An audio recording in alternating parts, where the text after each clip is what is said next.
আসসালামু আলাইকুম। আজকের খবর থেকে আমি বাজিদ মুস্তামি বলছিলাম। দর্শকবৃন্দ, আজকে একটি প্রতিবেদন নিয়ে এসেছি। আপনারা জানেন তেলের সংকট এখনো পর্যন্ত জনগণ ভোগ করছে এবং কতক্ষণ এই বিষয়টা কতদিন আগাবে কিংবা কতদিন থাকবে আমরা তা এখনও প্রমাণ পাইনি কিংবা আমাদের কাছে তথ্যও নাই।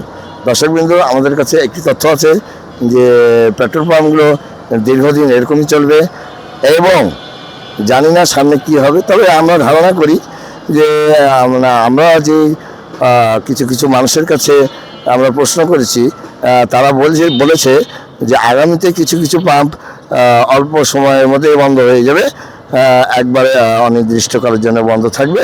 যখন তেল অ্যাভেলেবল হবে তারা তখন সেই প্রতিষ্ঠানটা আবার রিভিউ করবে, চালাবে। এটা আমাদের তথ্য।